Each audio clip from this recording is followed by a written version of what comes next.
आज हम लोग जो है डी और एफ ब्लॉक एलिमेंट्स को रिवीजन करेंगे। इसमें कौन कौन से क्वेश्चंस बोर्ड एग्ज़ाम में बहुत ज़्यादा पूछे जाते हैं उन पर चर्चा करेंगे। और डी ब्लॉक और एफ ब्लॉक एलिमेंट्स होते क्या हैं, तत्व क्या होते हैं डी और एफ ब्लॉक के, इनको भी आज हम लोग जानेंगे। इस चैप्टर से बोर्ड एग्ज़ाम में कुछ ऐसे प्रश्न हैं जो हमेशा पूछे जाते हैं और हम लोग को उन प्रश्नों को ध्यान से जो है पढ़ना चाहिए। तो आज हम लोग जो है डी ब्लॉक एलिमेंट्स के वो सब टॉपिक का अध्ययन करेंगे जो बोर्ड एग्ज़ाम में पूछे जाते हैं। उम्मीद करते हैं कि आप सभी लोगों ने जो हमने प्रीवियस लेक्चर बनाए थे उनको आप लोगों ने देखा होगा। अगर नहीं देखा है तो आप लोग उसको देखिए। उसमें हम आपको बहुत ही इम्पॉर्टेंट क्वेश्चन ही डिस्कस किए हैं जो बोर्ड एग्ज़ाम के लिए बहुत महत्वपूर्ण हैं। और आज भी हम लोग डी ब्लॉक एलिमेंट्स में वो महत्वपूर्ण क्वेश्चन पढ़ेंगे जो बोर्ड के लिए बहुत ज़रूरी हैं। ठीक है, तो डी ब्लॉक एलिमेंट्स होते क्या हैं, सबसे पहले इनको जाना जाए। ठीक है, डी ब्लॉक एलिमेंट्स में किनको रखा गया है, ठीक है, उनको देखा जाए। डी ब्लॉक का मतलब है डी ब्लॉक तत्व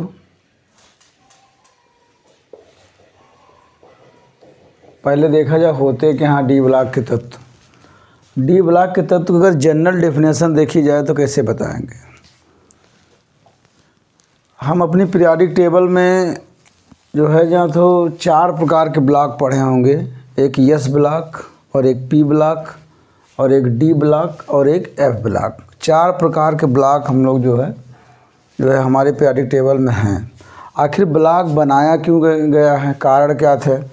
ठीक है, एक्चुअली में ब्लॉक बनाने का कारण ये है कि एस पी डी एफ ये क्या है, उपकोष हैं। ये उपकोष हैं।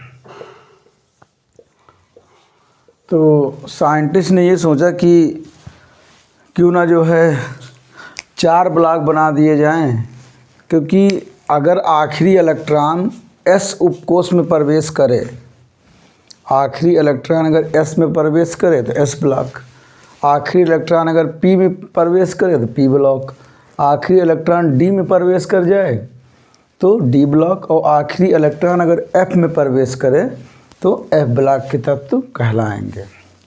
तो इसी आधार पे 4 जो है ब्लॉक बनाए गए हैं, जिसमें जो है पीरियोडिक टेबल में अगर देखा जाए तो एस ब्लॉक जो है बाएं तरफ है और पी ब्लॉक क्या है दाएं तरफ है, और डी ब्लॉक क्या है बीचों बीच में है, एस और पी के बीचों बीच में है, और जो एफ ब्लॉक हैं उनको जो है नीचे रखा गया है, 2 जो है श्रेणियों में रखा गया है। बहुत ज़्यादा जो है डीप में जो है नहीं जाएंगे, क्योंकि बोर्ड की दृष्टि से हम लोग पढ़ रहे हैं। तो बोर्ड की दृष्टि से जो बोर्ड एग्जाम में क्वेश्चन पूछे जा रहे हैं हम लोग को उनको अध्ययन करना है। ठीक है, फिर भी एक जनरल डेफिनेशन हम लोग को डी ब्लॉक की मालूम होनी चाहिए ताकि हम लोग आसानी से जान सकें कि जो है और कॉन्फिडेंस आ सके कि आखिर डी ब्लॉक के तत्व क्या हैं। ठीक है, डी ब्लॉक के तत्व का मतलब ये है कि अगर हम इलेक्ट्रॉनिक विन्यास यानी इलेक्ट्रॉनिक कॉन्फ़िगरेशन किसी भी तत्व का करें और आखिरी इलेक्ट्रॉन अगर वो डी उपकोष में प्रवेश करे, किस में प्रवेश करे, कंडीशन है आखिरी इलेक्ट्रॉन, आखिरी जो है इलेक्ट्रॉन डी उपकोष में प्रवेश करे। अगर आखिरी इलेक्ट्रॉन डी उपकोष में प्रवेश करता है तो हम ये जान जाएंगे कि वो डी ब्लॉक का तत्व है। जैसे आखिरी इलेक्ट्रॉन, जैसे मान लेते हैं जैसे किसी का हम इलेक्ट्रॉनिक कॉन्फ़िगरेशन कर रहे हैं, स्कैंडियम का ही कर रहे हैं।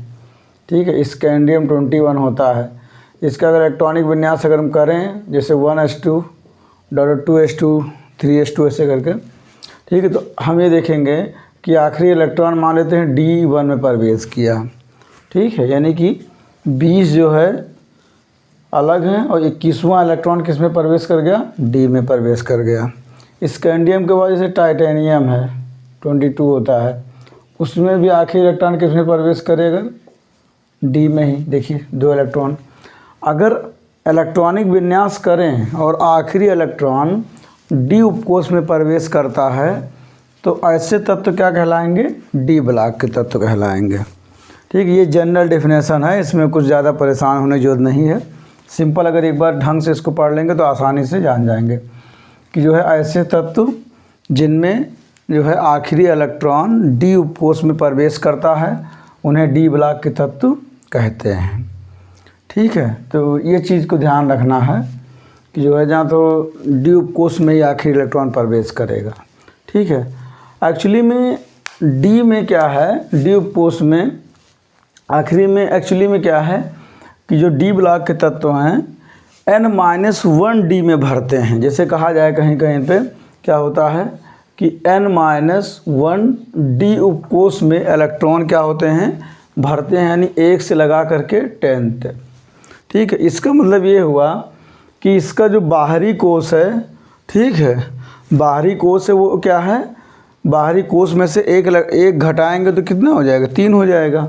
तो जैसे अगर ये बाहरी कोष मान लेते हैं 4s है, ठीक है, बाहरी कोष, ठीक है, तो बाहरी कोष क्या 4s है। अगर हम 4 जो है n की जगह रख दें तो 4 - 1 कितना हो जाएगा? 3 हो जाएगा।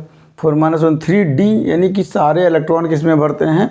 n-1 डी उपकोष में भरते हैं, डी ब्लॉक के तत्व में। ठीक है, यानी कि जो है जहाँ तो ये कोष बाहरी कोष, लेकिन ऊर्जा स्तर इसका बड़ा है। ये बाहरी कोष का है जरूर, लेकिन इसका ऊर्जा स्तर कम है, इसका ऊर्जा स्तर बड़ा है, लेकिन कोष क्या है? बाहरी कोष। कोष का मतलब जो है जैसे ये है 1 2 3 4, ये क्या हो गया? 4s हो गया। ये क्या हो गया? 3d हो गया यहाँ पर। ठीक है, इलेक्ट्रॉन कहाँ भर रहे हैं? यहाँ पे भर रहे हैं। इसको मतलब n-1 डी बोलेंगे, इसको क्या बोलेंगे? ns। ठीक है, ns का मतलब अगर इसका मान 4 है तो इसका मान क्या हो जाएगा? 3d, 3 हो जाएगा। इसका मान 5 है n का, तो यहाँ क्या हो जाएगा? 4 हो जाएगा। यहाँ अगर 6 है तो यहाँ क्या हो जाएगा? 5 हो जाएगा, यानी 1 कम हो जाएगा। यानी कि n-1 डी उपकोष में इलेक्ट्रॉन लगातार भरते हैं। ठीक है, तो उन्हें क्या कहते हैं? डी ब्लॉक के तत्व। एक्चुअली में डी ब्लॉक के तत्व के अगर हम गुणों की अगर बात करें तो बहुत ही इसके साधारण गुण हैं। पहली बात ये कि डी ब्लॉक के तत्व सभी धातुएं हैं, यानी सभी मेटालिक प्रॉपर्टी दिखाती हैं। सभी में जो है जहाँ तो कंडक्शन हो सकता है, विद्युत धारा संचालित हो सकती है, सभी में धात्विक ध्वनि है। ठीक है, और इनके तार बनाए जा सकते हैं, इनको पीट करके इनकी चादर बनाई जा सकती है। ठीक है, और इनमें ऐसे ही बहुत सारे गुण हैं जो धातुओं में जो है जहाँ तो गुण होते हैं। तो लगभग क्या है? डी ब्लॉक के तत्व सभी धातुएं हैं। ठीक है, डी ब्लॉक तत्वों को एक्चुअली में जो है जहाँ तो बांटा गया है किसमें? डी ब्लॉक के तत्वों को संक्रमण तत्व भी कहा जाता है। संक्रमण तत्व मतलब जो डी है, डी ब्लॉक है, वो जो है संक्रमण के अंतर्गत भी आते हैं, संक्रमण तत्व। ठीक है, अब यहाँ पे क्या है देखा जाए, कौन से संक्रमण तत्व हैं, कौन से संक्रमण तत्व नहीं हैं। ठीक है, 2 प्रकार के हैं, इसमें बहुत ज़्यादा परेशान होने की जरूरत नहीं है। ठीक है, संक्रमण तत्व नहीं है और संक्रमण तत्व हैं।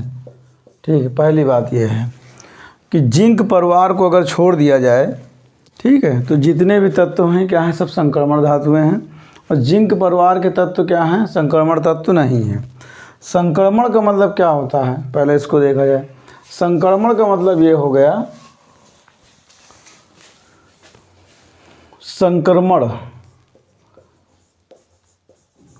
संक्रमण तत्व का मतलब ये होता है कि जिनमें जो है जो डी उपकोष है वो अपूर्ण भरा हो, यानी D1 से लगा करके D9 तक के सारे तत्व क्या कहलाते हैं? संक्रमण तत्व कहलाते हैं। और D10 जहाँ पर होगा वो संक्रमण तत्व नहीं है, संक्रमण तत्व नहीं है। ठीक है, संक्रमण तत्व का मतलब ये हो गया कि उसमें डी उपकोष क्या होना चाहिए? पूर्ण नहीं भरा होना चाहिए, बल्कि अपूर्ण भरा होना चाहिए।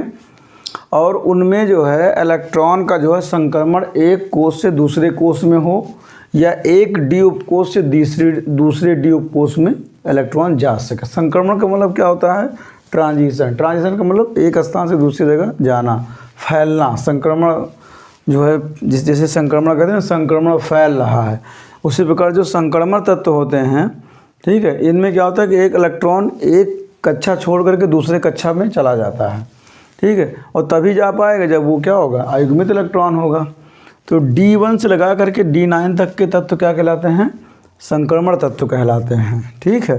तो ये चीज़ दिमाग में रखेंगे, क्या दिमाग में रखेंगे कि N-1 D1 से लगा करके 9 तक के तत्व क्या कहलाते हैं, संक्रमण तत्व कहलाते हैं, ठीक है। संक्रमण तत्व के कुछ स्पेशल गुण हैं जो संक्रमण तत्व जो है जहाँ तो नहीं है उनसे कुछ डिफरेंट टाइप के गुण हैं, ठीक है। जैसे उन गुणों की अगर बात करें, वही गुण सबसे महत्वपूर्ण हैं जो बोर्ड एग्ज़ाम में ज़्यादातर पूछे जाते हैं, ठीक है। वो गुण कौन कौन से हैं, जैसे पहला गुण हो गया कि संक्रमण जो तत्व होते हैं वे रंगीन यौगिक बनाते हैं, ठीक है। संक्रमण तत्व क्या हैं, रंगीन यौगिक बनाते हैं, रंगीन यौगिक बनाने का उनमें गुण पाया जाता है। दूसरा ये है, संक्रमण तत्व जो है उत्प्रेरक का गुण प्रदर्शित करते हैं, ठीक है। संक्रमण तत्व में उत्प्रेरक का गुण भी पाया जाता है। इसी प्रकार देखा जाए तो संक्रमण तत्व जो होते हैं वह जो है उपसात संयोजक यौगिक भी बनाते हैं, यानी कि उनमें उपसात संयोजक यौगिक बनाने का गुण पाया जाता है, ठीक है। संक्रमण तत्वों में मिश्र धातु बनाने का गुण पाया जाता है। संक्रमण तत्व जो होते हैं वे सब जो है परिवर्ती ऑक्सीकरण अवस्था प्रदर्शित करते हैं, मतलब एक तत्व जो है कई प्रकार की ऑक्सीकरण अवस्था प्रदर्शित कर सकता है, कोई फिक्स नहीं है। ये संक्रमण तत्वों के जो है गुण होते हैं जो बोर्ड एग्जाम में एक आध जरूर पूछे जाते हैं, ठीक है। तो संक्रमण तत्व के जो स्पेशल गुण हैं उनको थोड़ा सा हम लोग जानना चाहेंगे, ठीक है। तो संक्रमण तत्व के कौन कौन से गुण हैं उनको देखा जाए थोड़ा से, जो बहुत इम्पोर्टेंट हैं।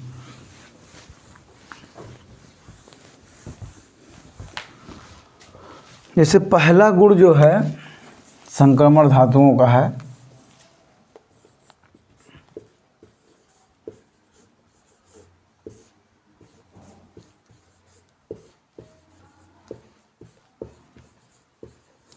संक्रमण तत्व के गुण कौन कौन से गुण हैं। जैसे पहला गुण अगर हम मान लें उसको देखा जाए, ठीक है, संक्रमण तत्व जो होते हैं परवर्ती ऑक्सीकरण अवस्था प्रदर्शित करते हैं। पहला देखा जाए, ये भी इम्पोर्टेंट है, संक्रमण तत्व परवर्ती ऑक्सीकरण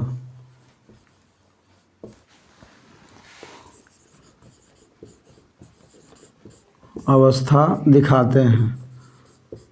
अच्छा, ऐसा क्यों करते हैं यही देखना है, ठीक है। एक्चुअली में अगर जैसे हम किसी तत्व का इलेक्ट्रॉनिक विन्यास करें, जैसे स्कैंडियम को करते हैं, स्कैंडियम 21 होता है, ठीक है। लास्ट का देखते हैं, इसको कर लीजिएगा आप लोग 1s2 2s2 2p6 ऐसे करके 3s2 3p6, ठीक है। उसके बाद 4s2 3d1, ये इलेक्ट्रॉनिक कॉन्फ़िगरेशन होता है स्कैंडियम का। इसमें क्या है कि बाहरी कोष क्या है 4s है और बाहरी कोष से अंदर वाला कोष क्या है 3d1 है, ठीक है। इसको थोड़ा सा अगर अरेंज करके लिखें तो ऐसे लिख सकते हैं इसको बहुत आसानी से, ठीक है। तो कैसे लिख सकते हैं 3d1 4s2 ऐसे, ये बाहरी कोष हो गया, ये बाहरी कोष से अंदर वाला कोष हो गया। ऑक्सीकरण अवस्था का मतलब ये हो गया यहाँ पर कि इलेक्ट्रॉन जो है पहले क्या होते हैं 4s से निकलेंगे, क्योंकि बाहरी कोष से निकलेंगे इलेक्ट्रॉन, सबसे पहले बाहरी कोष से इलेक्ट्रॉन निकलेंगे, क्योंकि यहाँ पर आकर्षण बल क्या होता है थोड़ा कम होता है नाभिक का, तो इसलिए सबसे पहले इलेक्ट्रॉन यहाँ से निकलेंगे, ठीक है। तो अगर मान लेते हैं जैसे जो है जैसे सोडियम है, ठीक है, अगर वो एक इलेक्ट्रॉन का त्याग किया, ठीक है, तो यहाँ +1 दिखाएगा, तो इसकी ऑक्सीकरण संख्या क्या हो जाएगी +1 हो जाएगी, ठीक है। तो जितने इलेक्ट्रॉन निकालेगा वही उसकी ऑक्सीकरण संख्या होगी, ठीक है। तो जैसे ये क्या किया 2 इलेक्ट्रॉन को बाहर निकाल रहा है, तो क्या हो जाएगी इसकी ऑक्सीकरण संख्या स्कैंडियम की ऑक्सीडेशन नंबर क्या हो जाएगी +2 हो जाएगी, ठीक है। अगर मान लेते हैं कि यहाँ से निकालने के बाद इसने क्या कर दिया, D1 से इलेक्ट्रॉन निकालना शुरू कर दिया, यानी डी का भी एक इलेक्ट्रॉन निकल गया। ठीक है, तो क्या हो जाएगा, डी का जो है कैसे निकल जाएगा, मतलब या तो इसको इस तरीके लिख दे चाहे इस तरीके, दोनों एक ही जैसे हैं। ठीक है, इंटरचेंज करके, क्योंकि इसको सीरियल से लिखे हैं, कंफ्यूज मत होना। अगर मान लेते हैं अगर 2 इलेक्ट्रॉन निकालता है तो +2 होगा, अगर एक और इलेक्ट्रॉन निकाल दिया तो यानी 2 पहले निकाल दिया, एक और निकाल दिया तो क्या हो जाएगा, +3 हो जाएगा। ठीक है, देखो यहाँ पर एक ही तत्व 2 प्रकार के आक्सीकरण अवस्था प्रदर्शित कर रहा है। इसी प्रकार का टाइटेनियम देखा जाए, स्कैंडियम टाइटेनियम, टाइटेनियम क्या होता है, 22 होता है, यहाँ क्या हो जाएगा 22 हो जाएगा, 22 होगा तो यहाँ क्या हो जाएगा 2 हो जाएगा, D2 हो जाएगा। तो यहाँ क्या हो जाएगा, वैसे +2, पहले +2 निकाला, फिर क्या किया उसने जो है 3 निकाल दिया, यानी कि 2 यहाँ से 1 यहाँ से, तो कितना हो जाएगा +3 हो जाएगा। एक और निकाल दिया, क्या हो जाएगा +4 हो जाएगा, स्कैंडियम टाइटेनियम। देखिए यहाँ पे परवर्ती यानी 1 2 3 तरह के आक्सीकरण अवस्था प्रदर्शित। टाइटेनियम के बाद वेनेडियम आ गया, जैसे वेनेडियम देखा जाए, वेनेडियम अगर यहाँ कर दिया जाए, स्कैंडियम मतलब वेनेडियम कर दिया जाए तो यहाँ क्या हो जाएगा 23 हो जाएगा, तो यहाँ क्या हो जाएगा D3 हो जाएगा। ठीक है, तो यहाँ क्या हो जाएगा, जैसे मान लेते हैं यहाँ से अगर इसने 2 इलेक्ट्रॉन निकाला तो +2 हो जाएगा, एक और निकाला तो +3 हो जाएगा, एक और निकाला तो +4 हो जाएगा, एक और निकाल दिया तो क्या हो गया +5 हो जाएगा। यानी वेनेडियम 1 2 3 4 प्रकार के आक्सीकरण अवस्था प्रदर्शित किया इस वेनेडियम। उसके बाद क्या हो गया Cr हो गया, क्रोमियम में देखा जाएगा, यहाँ मान लेते हैं 24 है। ठीक है, और यहाँ क्या कर दें हम Cr कर दें क्रोमियम, तो यहाँ क्या हो जाएगा 3d4 हो जाएगा। ठीक है, तो एक्चुअली में क्या है, स्टेबिलिटी के लिए ये क्या कर लेता है 3d5 कर लेता है। ठीक है, ऐसे कर लेता है।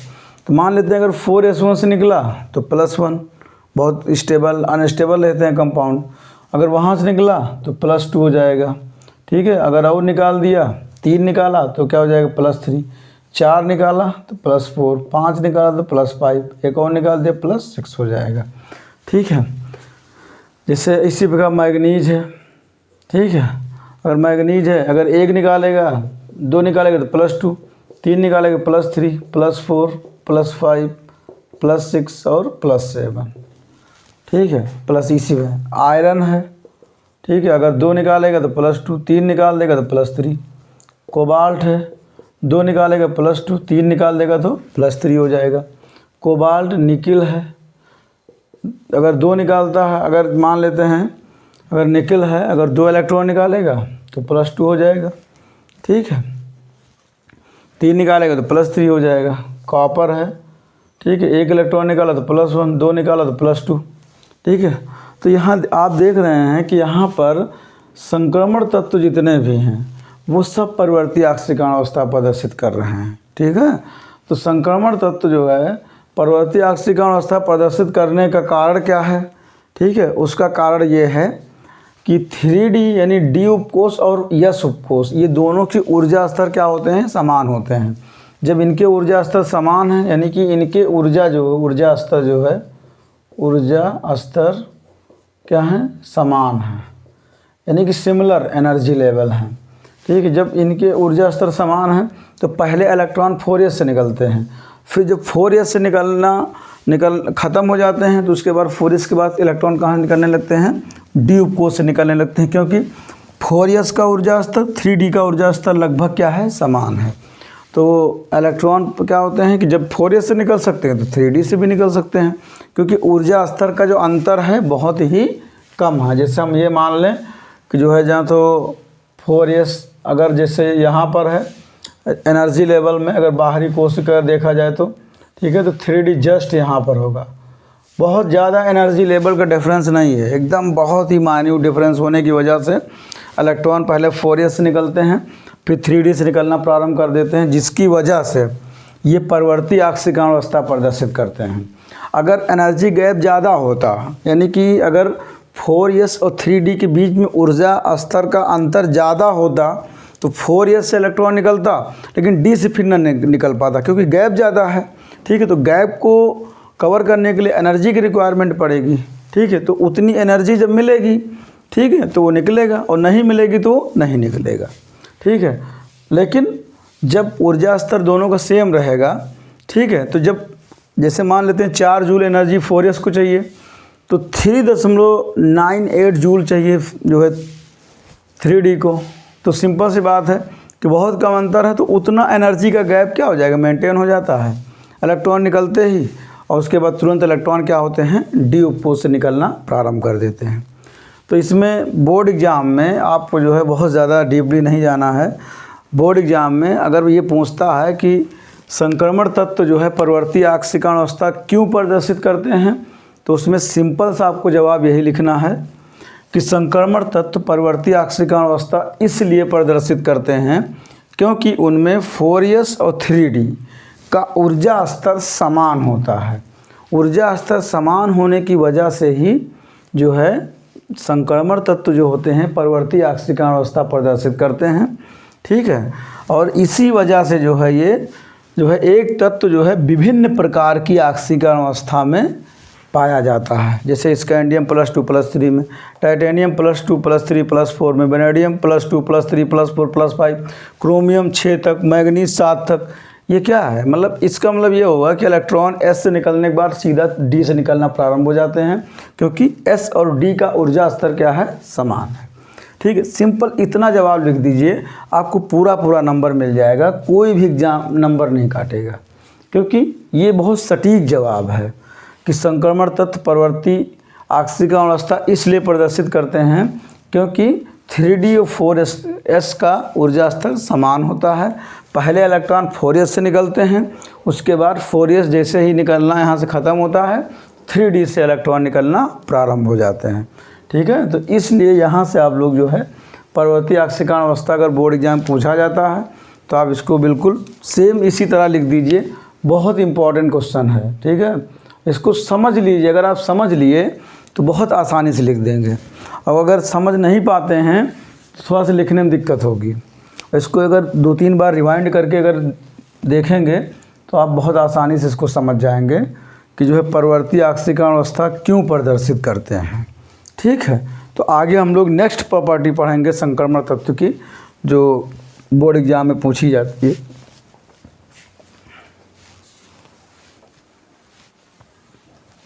नेक्स्ट प्रॉपर्टी है कि संक्रमण तत्व जो होते हैं,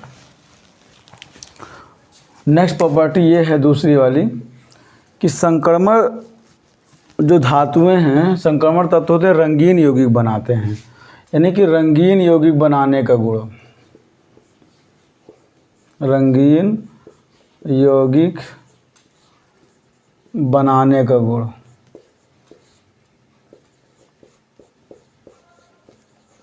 colour compound formation tendency of the transition elements. रंगीन यौगिक आखिर बनाते क्यों, पहले देखिए आपने देखा होगा copper sulphate 5s2 blue vitriol होता है, इसको बोलते हैं हिंदी में नीला थोथा। ये नीले रंग का होता है, यानी कि एकदम नीला होता है, ये नीला रंग इसका होता है। ठीक है, इसी प्रकार CONH3 का होल 4+2 ये भी क्या होता है, ब्लू कलर का ही होता है, बस थोड़ा सा जो है लाइट ब्लू होता है। आखिर जो है ये सब जो कंपाउंड्स होते हैं ये कलर्ड क्यों होते हैं, ठीक है, और संक्रमण तत्व रंगीन कंपाउंड बनाते हैं। इसी जगह पे अगर हम इसको देखें, ठीक है, जिंक के कंपाउंड अगर हम देखें तो वो क्या होते हैं, कलर्ड नहीं होते हैं। ठीक है, यानी संक्रमण तत्व जो होते हैं रंगीन यौगिक बनाते हैं, और जो संक्रमण तत्व नहीं है वो रंगीन यौगिक नहीं बनाते हैं। रंगीन यौगिक बनाने का सबसे बड़ा मुख्य कारण समझ लीजिए, अगर किसी में D1 से D9 तक हैं तो वो रंगीन यौगिक बनाएंगे, यानी कि D उपकोष अगर अपूर्ण भरा है तब तो रंगीन यौगिक बनाएगा, और अगर ये क्या होंगे, रंगीन होंगे। अगर कोई कंपाउंड D10 है तो वो क्या हो जाएगा, रंगहीन हो जाएगा, रंगहीन हो जाएगा। कभी कभी बोर्ड एग्जाम में ऐसे डायरेक्ट क्वेश्चन पूछ लेता है कि कापर जो +2 है, ठीक है, वो रंगीन है, और कापर +1 जो है रंगहीन है। ऐसा क्या है, क्योंकि कापर +2 में क्या है, D9 कॉन्फ़िगरेशन है, और कॉपर +1 में क्या है, D10 है। तो D9 वाले जो होंगे वो रंगीन होंगे और D10 वाले क्या होंगे, रंगहीन होंगे। तो इसी प्रकार कई बार जो है क्वेश्चन थोड़ा सा घुमा के पूछ लेता है बोर्ड एग्जाम में और बच्चे कंफ्यूज हो जाते हैं कि सर ने हमको नहीं पढ़ाया था। तो रंगीन होने के लिए सबसे बड़ी शर्त कंडीशन ये है कि इसको जान लीजिए कि D1 से लेकर D9 तक के जो संक्रमण तत्व होंगे वो रंगीन यौगिक होंगे और D10 जो होगा वो रंगहीन होगा। यानी इसी यही कारण है कि जिंक के जो कंपाउंड्स होते हैं वो रंगहीन होते हैं और संक्रमण तत्व जितने होते हैं वो सब क्या होते हैं, रंगीन यौगिक होते हैं। और उसमें भी कंडीशन है कि D1 से D9 तक होगा, यानी कि अयुग्मित इलेक्ट्रॉन का होना अनिवार्य है। अगर अयुग्मित इलेक्ट्रॉन नहीं है तो वो जो है तत्व जो है रंगीन यौगिक नहीं बनाएगा। यानी रंगीन यौगिक बनाने के लिए कंडीशन है कि जो है जहाँ तो अयुग्मित इलेक्ट्रॉन होना अनिवार्य है। अयुग्मित इलेक्ट्रॉन का मतलब जैसे डी में कितने कक्षक होते हैं, 5 कक्षक होते हैं, 1 2 3 4 5 कक्षक होते हैं। जैसे 1 इलेक्ट्रॉन भरा गया D1 में तो ये भी अयुग्मित इलेक्ट्रॉन है, 2 भर गया 2 हो गए, 3 हो गए 3 अयुग्मित, 4 5 अयुग्मित इलेक्ट्रॉन, 6 भर गए अगर तो इसमें 1 2 3 4 अयुग्मित, 7 भर गए तो 3 अयुग्मित, 8 भर गए तो जो है 2 अयुग्मित, 9 भर गए तो 1 अयुग्मित। अगर 10 भर गए तो कोई अयुग्मित इलेक्ट्रॉन नहीं है, यानी अगर 10 भर गया तो कोई अयुग्मित इलेक्ट्रॉन नहीं, इसलिए वो रंगीन हो जाएगा। अगर 9 है तो रंगीन होगा क्योंकि उसमें 1 अयुग्मित इलेक्ट्रॉन होगा। अब 1 इलेक्ट्रॉन अयुग्मित इलेक्ट्रॉन कम से कम अगर है तो वो कंपाउंड क्या होगा, रंगीन होगा। ठीक है, रंगीन यौगिक का निर्माण वो करेगा ही। तो संक्रमण तत्व जो होते हैं वो रंगीन यौगिक बनाते हैं क्योंकि संक्रमण तत्वों में D1 से लगा के D9 तक इलेक्ट्रॉनिक विन्यास होता है और उसमें क्या होते हैं, अयुग्मित इलेक्ट्रॉन पाए जाते हैं। इसकी वजह से संक्रमण तत्व क्या होते हैं, रंगीन यौगिक बनाते हैं। रंगीन यौगिक बनाने का मुख्य कारण ये है कि अयुग्मित इलेक्ट्रॉन जो होते हैं, ठीक है, जैसे अयुग्मित इलेक्ट्रॉन है, जैसे मान लेते हैं कि जो है एक डी उपकोष से दूसरे डी उपकोष में इलेक्ट्रॉन चले जाएं। कैसे जाएंगे, जैसे मान लेते हैं, ठीक है, जैसे डी ब्लॉक का कोई तत्व है, ठीक है, जैसे कुछ ऐसे डी ब्लॉक होते हैं, जैसे मान लेते हैं जैसे ये डी ब्लॉक है 1 2 3 4 5, ठीक है।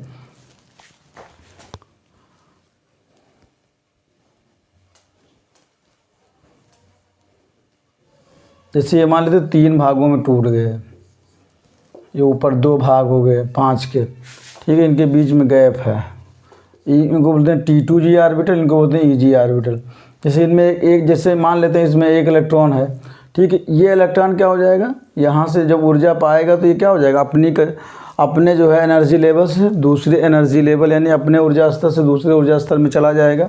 वहाँ जो है 10⁻⁻8 सेकेंड ही रुकेगा, ठीक है। उसके बाद फिर अपनी कक्षा में जब वापस आएगा तो वापस आते समय जो ऊर्जा इसने ग्रहण किया था, जो ऊर्जा इसने क्या किया था, ग्रहण किया था, उसी ऊर्जा को क्या कर देगा, ये बाहर निकाल देगा, ठीक है। तो ये कहा जाता है कि जैसे जो है ना तो 3D एनर्जी लेवल है और 4D एनर्जी लेवल में जा रहा है, ठीक है। जैसे 3D ऊर्जा स्तर का है, जैसे मान लेते हैं एक सिंपल समझाने के लिए 1 2 3 4, ठीक, 5, इसमें 1 इलेक्ट्रॉन है। 4D का होगा थोड़ा सा ज़्यादा ऊर्जा स्तर, 4D का एनर्जी लेवल क्या होगा, थोड़ा से ज़्यादा होगा। तो 1 2 3 4, तो इसमें इलेक्ट्रॉन है, तो यहाँ से कहाँ चला जाएगा, अपने से उच्च ऊर्जा स्तर में जाएगा और यहाँ कुछ ही दे रहेगा। ये इलेक्ट्रॉन कैसे जाएगा, क्योंकि बाहर से ऊर्जा को अवशोषित करेगा। जब बाहर से ऊर्जा को अवशोषित करेगा तो ये एक्साइट हो जाएगा, उत्तेजित हो जाएगा, उत्तेजित होकर अपने से उच्च ऊर्जा स्तर में चला जाएगा, वहाँ जाएगा, वहाँ ज़्यादा देर नहीं रुकेगा, यहाँ पे इसको 10⁻⁻8 सेकेंड ही रुकना है। उसके बाद तुरंत आ जाएगा, यानी कि जब वापस आएगा तो ये ऊर्जा क्या करेगा, बाहर निकालेगा, ठीक है। अगर उस ऊर्जा का रेंज विजिबल रेंज में है, यानी कि दृश्य क्षेत्र में है, तो वो हमें रंग दिखाई देगा, लाल हरा पीला नीला, ठीक है। और जो है, और इसी वजह से जो है संक्रमण तत्व क्या होते हैं, रंगीन यौगिक का निर्माण करते हैं। और रंगीन यौगिक का निर्माण करने का मुख्य कारण यही है कि अयुग्मित इलेक्ट्रॉन जब ऊर्जा को अवशोषित करते हैं और अवशोषित करके वो अपने से उच्च ऊर्जा स्तर में जाते हैं, वहाँ पे 10⁻⁻8 यानी 10⁻⁻8 सेकेंड रुकते हैं। और जो है और जब वापस आते हैं तो अवशोषित की हुई ऊर्जा को उत्सर्जित कर देते हैं। वही बेसिकली जो है उनका रंग होता है। अगर उत्सर्जित ऊर्जा विजिबल रेंज में है, ठीक है, अगर अवशोषित ऊर्जा जो है विजिबल रेंज में है, यानी कि जो है 4000 एंगस्ट्रॉन से 8000 एंगस्ट्रॉन के बीच में है, तब तो हमको दिखाई देगा। और अगर जो है जहाँ तो उसके रेंज के बाहर है तो हमें दिखाई नहीं देगा, क्योंकि हमारी आंखें जो हैं केवल दृश्य क्षेत्र को ही देख सकती हैं। जो स्पेक्ट्रम तो बहुत बड़ा होता है, उसमें इंफ्रारेड भी होती हैं, विजिबल रीजन भी होता है, और जो है अल्ट्रा वायलेट रीजन भी होता है, जो है गामा किरणें होती हैं। तो मतलब हम उनको नहीं देख पाएंगे। हम अगर देख पाएंगे तो केवल किसको? दृश्य क्षेत्र को, ठीक है, जिसकी तरंग दैर्घ्य 4000 एंगस्ट्रॉन से 8000 एंगस्ट्रॉन के रेंज में होती है, ठीक है। अगर उत्सर्जित ऊर्जा 4000 से 8000 एंगस्ट्रॉन के बीच में है तब हमें दिखाई देगा, ठीक है। तो बोर्ड एग्जाम में क्वेश्चन कैसे आता है कि संक्रमण तत्व रंगीन यौगिक क्यों बनाते हैं, ठीक है। तो रंगीन यौगिक क्यों बनाते हैं, उसका कारण क्या है, ठीक है। संक्रमण तत्व रंगीन यौगिक इसलिए बनाते हैं क्योंकि इनके पास अयुग्मित इलेक्ट्रॉन होते हैं, पहली बात, ठीक है। अयुग्मित इलेक्ट्रॉन होने की वजह से रंगीन यौगिक बनाते हैं, ठीक है। रंगीन यौगिक बनाने का दूसरा कारण यह है कि D1 जो है D1 से D9 तक भरे होते हैं संक्रमण तत्व, ठीक है। और जहाँ पर D1 से D9 होगा वह रंगीन यौगिक बनाएंगे ही, और D10 वहाँ जो होंगे वो रंगीन यौगिक नहीं बनाते हैं। रंगीन यौगिक बनाने के लिए एक यही शर्त है कि उनमें अयुग्मित इलेक्ट्रॉन होना अनिवार्य है। अयुग्मित इलेक्ट्रॉन क्या करते हैं? निम्न ऊर्जा स्तर से ऊर्जा को ग्रहण करके यानी अवशोषित करके उच्च ऊर्जा स्तर में जाते हैं, वहाँ 10⁻⁻8 सेकंड ही रुकते हैं। उसके बाद वो अपनी कक्षा में यानी अपने ऊर्जा स्तर में पुनः लौटते हैं और जो उन्होंने ऊर्जा को अवशोषित किया है उसको जो है उत्सर्जित कर देते हैं। वही रंग होता है। अगर वो दृश्य क्षेत्र में है तो हमें कंपाउंड का रंग दिखाई देगा, अगर नहीं है तो नहीं दिखाई देगा, ठीक है। तो जो संक्रमण तत्व होते हैं रंगीन यौगिक इसीलिए बनाते हैं क्योंकि इनके पास अयुग्मित इलेक्ट्रॉन उपस्थित होते हैं। अगर आप इतना सा जवाब अगर आप लिख देते हैं तब भी आपका नंबर नहीं कटेगा।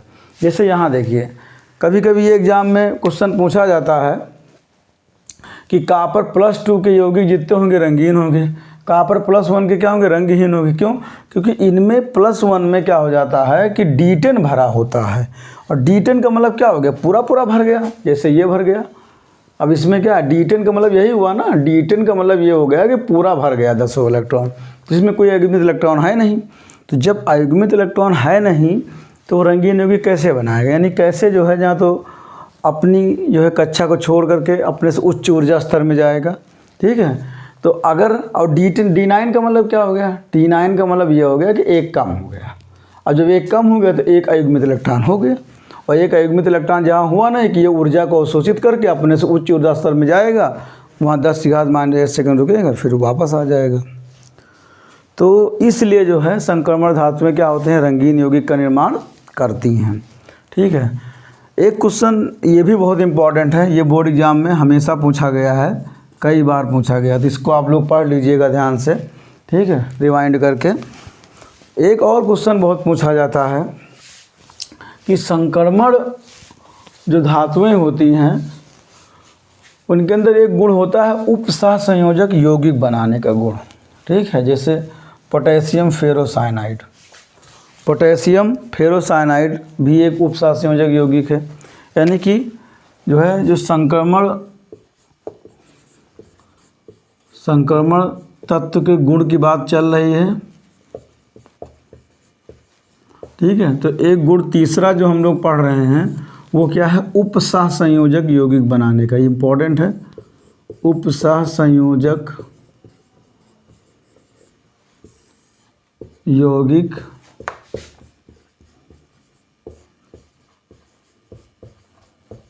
बनाने का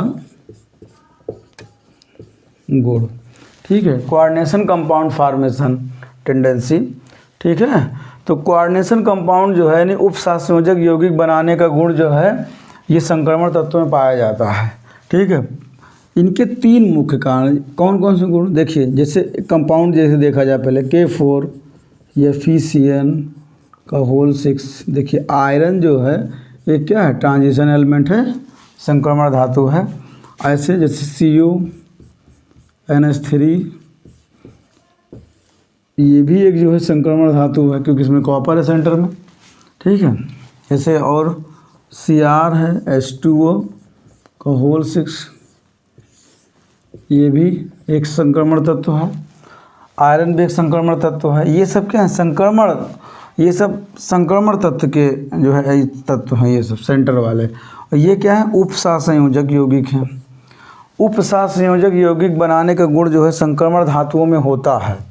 उसका मुख्य कारण क्या है उसको देखा जाए सबसे पहले, ठीक है। मुख्य कारण यही लिखना है आपको कि मुख्य कारण कौन कौन से होते हैं जिसकी वजह से वो संक्रमण, जिसकी वजह से उपसहसंयोजक यौगिक बनाते हैं।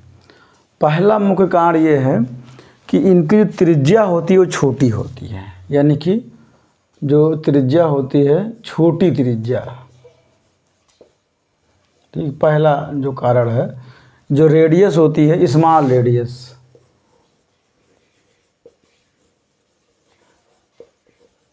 ठीक, स्मॉल रेडियस। दूसरा जो मुख्य कारण है तो उच्च नाभिकीय आवेश। भाई छोटी त्रिज्या होगी तो नाभिकीय आवेश क्या होगा, उच्च होगा, यानी कि उच्च नाभिकीय आवेश।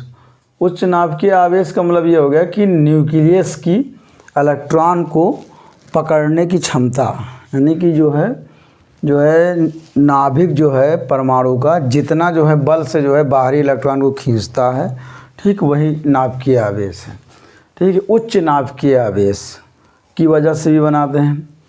तीसरा जो मुख्य कारण ये है उपसहसंयोजक यौगिक बनाने का कि खाली अवस्था में डी कक्षक, यानी खाली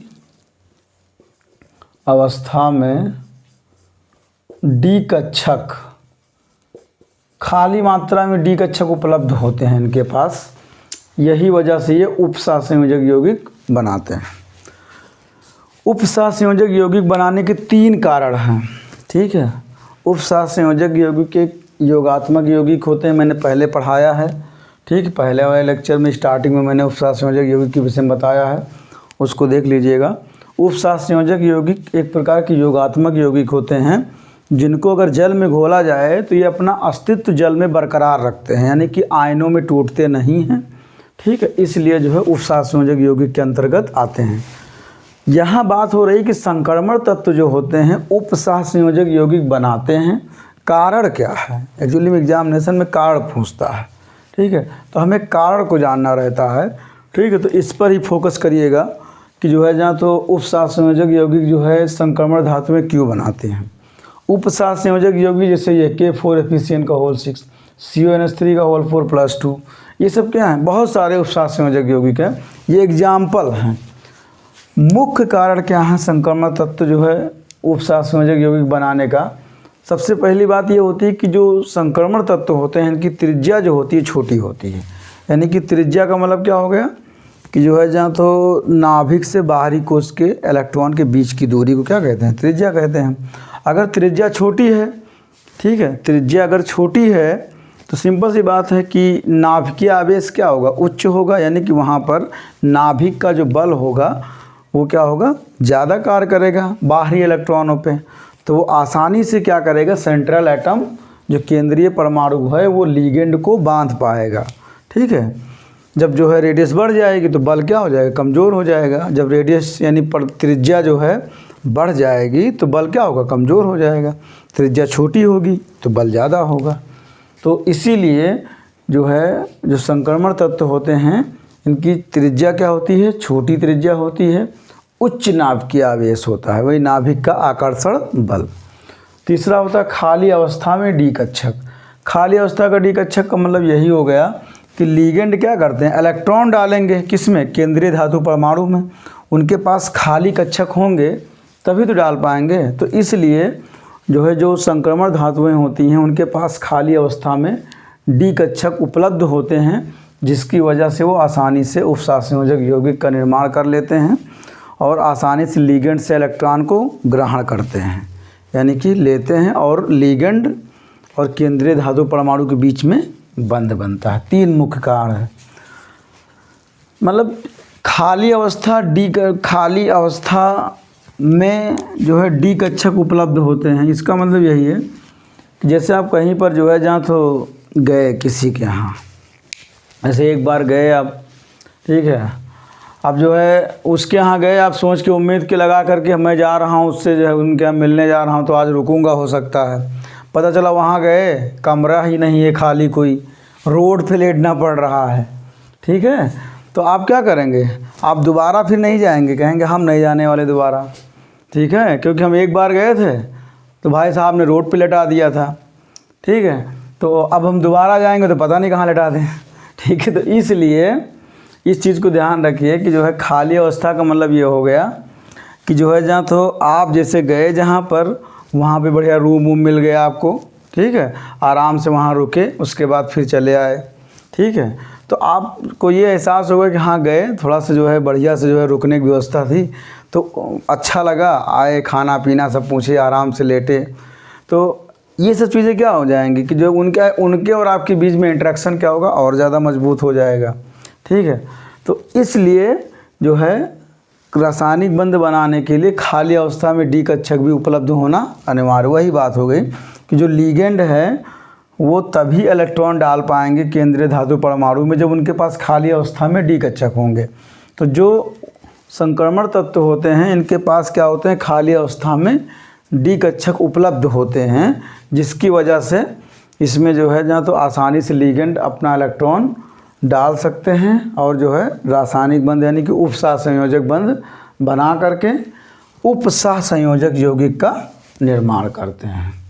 तो बोर्ड एग्जाम में सिंपली जो क्वेश्चन पूछा जाता है, डायरेक्ट क्वेश्चन पूछा जाता है कि क्या कारण है कि उपसह संयोग मतलब क्या कारण है कि संक्रमण तत्व उपसह संयोजक यौगिक बनाते हैं।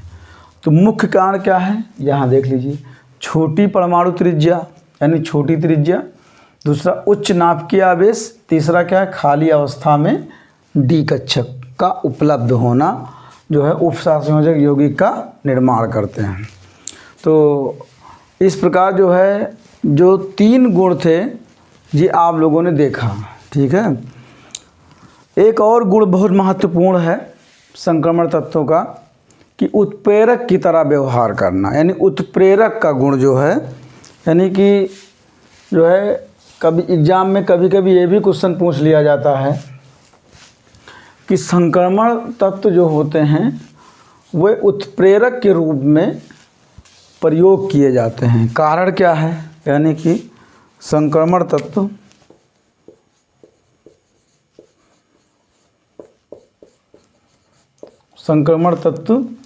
उत्प्रेरक के रूप में। उत्प्रेरक क्या होता है पहले इसको देखा जाए।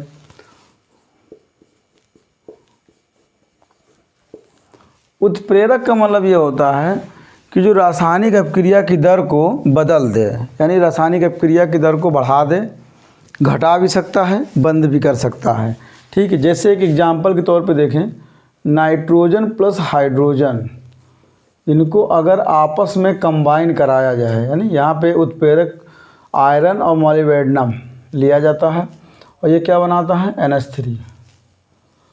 पहले देखा जाता है कि बिना उत्प्रेरक के रासायनिक अपक्रिया कराई जाती है तो उसकी जो गति होती है, यानी अमोनिया बनने की जो गति होती है बड़ी धीमी होती है।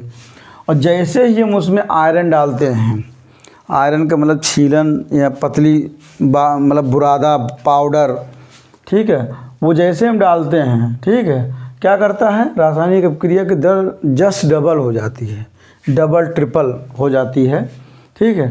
तो क्या करता है यहाँ आयरन ने रासायनिक अपक्रिया की दर को बढ़ा दिया, यानी आयरन क्या है एक उत्प्रेरक की तरह प्रयोग किया गया। उत्प्रेरक क्या होते हैं जो रासायनिक अपक्रिया की दर को बदल दे, बढ़ा भी सकते हैं, घटा भी सकते हैं और बंद भी कर सकते हैं। तो संक्रमण तत्व जो होते हैं उत्प्रेरक की तरह भी प्रयोग किए जाते हैं, ठीक है। तो बहुत सारे जो है रासायनिक अपक्रियाएँ हैं जिसमें जो है संक्रमण धातुएं उत्प्रेरक की तरह प्रयोग की जाती हैं, ठीक है। उत्प्रेरक की तरह प्रयोग किए जाने का मतलब क्या है, कारण क्या है, उसको जाना जाए, ठीक है। जो मुख्य कारण है उनको देखा जाए। पहली चीज़, संक्रमण तत्व उत्प्रेरक की तरह इसलिए प्रयोग किए जाते हैं क्योंकि इनका जो पृष्ठीय क्षेत्रफल होता है ज़्यादा होता है। पृष्ठीय क्षेत्रफल ज़्यादा होने की वजह से इनके पृष्ठ पर ज़्यादा से ज़्यादा अभिकारी अणु क्या कर सकते हैं, इकट्ठा हो जाते हैं। ठीक है, जिसकी वजह से जो है जहाँ तो रासायनिक अपक्रिया की दर क्या हो जाती है, बढ़ जाती है। जैसे मान लेते हैं, जैसे प्लेटिनम है, ठीक है, ये प्लेटिनम का सरफेस है, प्लेटिनम ऐसे है, ठीक है, हाइड्रोजन पता चले इतना है उसका उनके बीच में। अब ये इसके साथ क्या किया, रासायनिक बंध बनाया, ठीक है, हुआ क्या, ठीक है। अब भाई रासायनिक जब बंध बनाएगा तो सिंपल सी बात है कि प्लेटिनम ये खींचेगा ज़रूर, ये इधर खींचेगा, ये इधर खींचेगा। जब इधर खींचेगा तो हाइड्रोजन का बंध क्या हो जाएगा, टूट जाएगा, ठीक है। तो ये क्या, इनका पृष्ठीय क्षेत्रफल क्या होता है, ये जो सरफेस है, ये क्या बोलते हैं इसको, पृष्ठ। तो ये जो क्षेत्रफल ये क्या होता है, इनका अधिक होता है।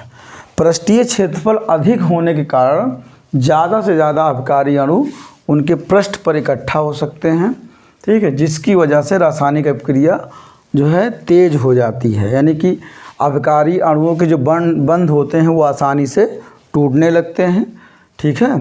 तो और रासायनिक अपक्रिया की दर फास्ट हो जाती है, यानी कि तेज़ हो जाती है। एक कारण तो ये हो गया कि इनका पृष्ठीय क्षेत्रफल क्या होता है, अधिक होता है जो है संक्रमण तत्वों का, इसीलिए ये जो है रासायनिक अपक्रिया की दर को बढ़ा देते हैं।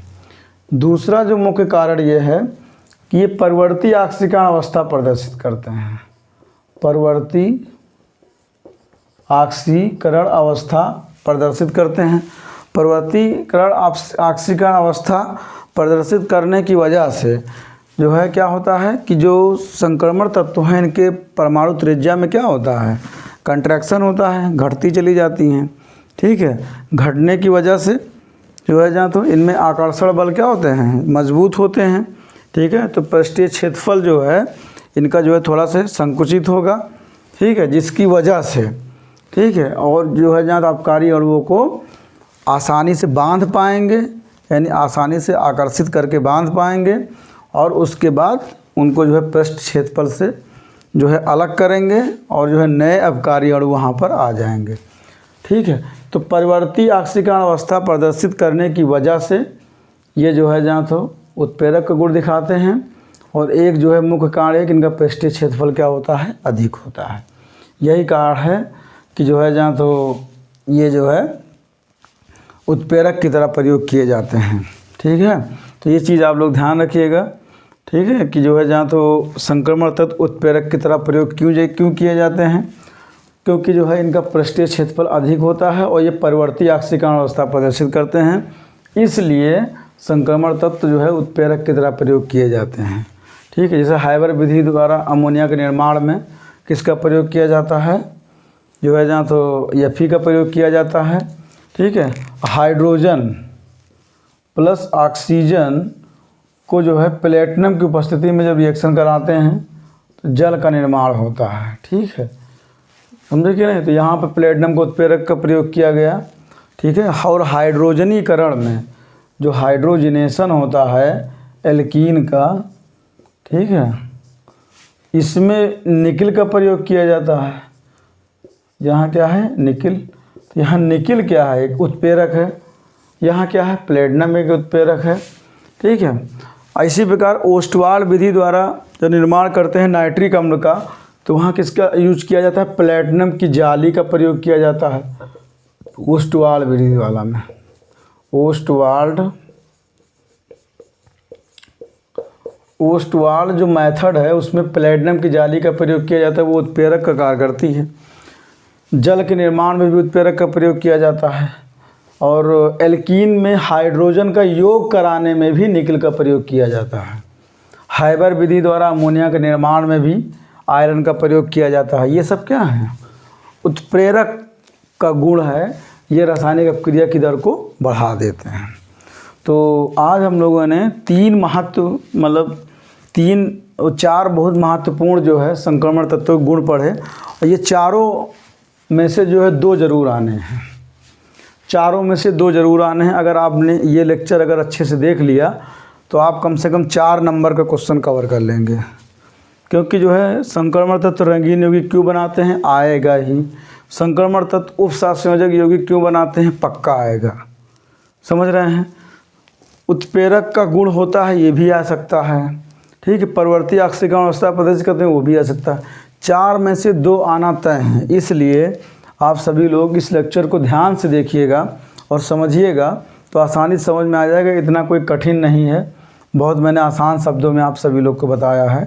ठीक है। तो इसको आप लोग पढ़ लीजिएगा और प्रयास ये करिए कि जो है चैनल को ज़्यादा से ज़्यादा लाइक और सब्सक्राइब करिए और इसको जो है थोड़ा से आप लोग सपोर्ट करिए और आगे बढ़ाइए चैनल को। ठीक है। ताकि जो है जहाँ तो हम लोग को और ज़्यादा मोटिवेट हो सकें कि हाँ जो है लोग देख रहे हैं ज़्यादा से ज़्यादा। ठीक है। तो इसलिए जो है एक सरल भाषा में हम प्रयास करते हैं कि आप लोग को समझ में आए कोई टॉपिक और उसको बोर्ड एग्ज़ाम में लिख सकें। बोर्ड एग्ज़ाम बहुत नज़दीक है, 22 तारीख से आपके बोर्ड एग्ज़ाम है और जो अब समय जो बचा हुआ है ये बहुत कम समय बचा हुआ है।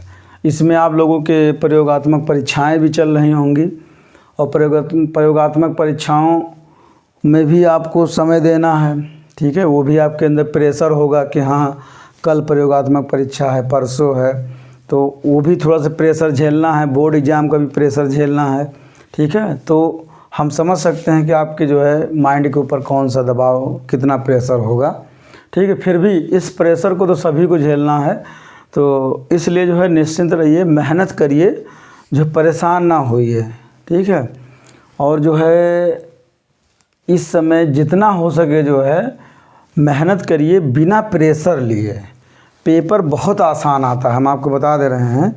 हम जो है कल या परसों में जो है एक लेक्चर जो है डालेंगे, उसमें मॉडल पेपर हम देंगे आप लोगों को। वो मॉडल पेपर आप पढ़ लीजिएगा। मॉडल पेपर से ही क्वेश्चन आते हैं। मैं जिस तरीके से बना दूंगा उसी से लगभग क्वेश्चन आएंगे। बहुत ज़्यादा परेशान ना होइए कि हाँ कैसा पेपर होगा, बहुत आसान पेपर आता है। जब तक हम पेपर नहीं देते हैं तब तक लगता है पेपर पता नहीं क्या क्या पूछ सकता है। ठीक है। लेकिन जब पेपर देखते हैं तो बहुत आसान लगता है।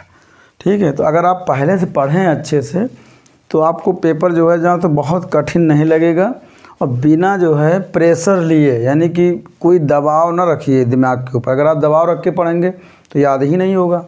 ठीक है। एकदम निश्चिंत होकर पढ़िए। ठीक है। हर एक चैप्टर से 3-3, 4-4 टॉपिक पढ़ लीजिए। ठीक है। मैं हर एक चैप्टर से 3-3, 4-4 टॉपिक जो है जहाँ तो ऐसे पढ़ा दूँगा जो टॉपिक बोर्ड एग्ज़ाम में आते ही हैं। ठीक है।